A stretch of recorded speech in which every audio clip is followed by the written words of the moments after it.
নমস্কার দর্শক বন্ধুরা, কিশোর সার্চ চ্যানেলে আপনাদেরকে স্বাগতম জানাই। আজকে চৈত্র নবরাত্রির দশমী তিথি। অনেক জায়গাতে বাসন্তী দুর্গাদেবীর পুজো হয়েছিল। সেই বাসন্তী দুর্গাদেবীর অনুকরণে আজকে আমি একটি ডিজিটাল আর্ট আপনাদের সামনে প্রস্তুত করছি। বাসন্তী দেবী দুর্গা হচ্ছেন দেবী দুর্গারই একটি রূপ এবং চৈত্র নবরাত্রিতে তার পুজো হয়ে থাকে বিভিন্ন জায়গায়।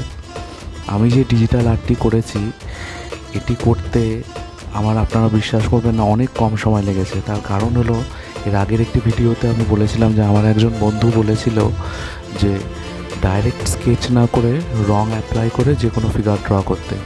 আমি তার কথাটা শুনে রং অ্যাপ্লাই করে জাস্ট ফিগারগুলো ড্র করেছি এবং আপনারা বিশ্বাস করবেন না, এটা শুনতে অবিশ্বাস্য মনে হলো।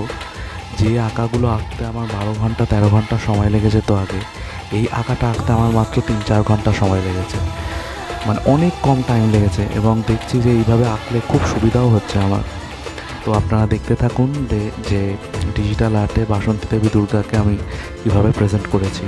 এখানে আমি সবার প্রথমে সবুজ রঙের মহিষাসুর এঁকে নিয়েছি এবং নিচে মহিষ রয়েছে, সিংহ রয়েছে, যেরকম থাকে দুর্গা ঠাকুরের বাহন হিসেবে।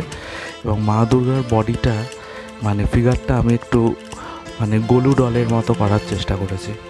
দেবীর শাড়িটা একটু 2-in-1 বেনারসি টাইপের পরানোর চেষ্টা করেছি এবং ফ্রেম বাই ফ্রেম ইউজ করে পুরো ছবিটা আমি এঁকেছি।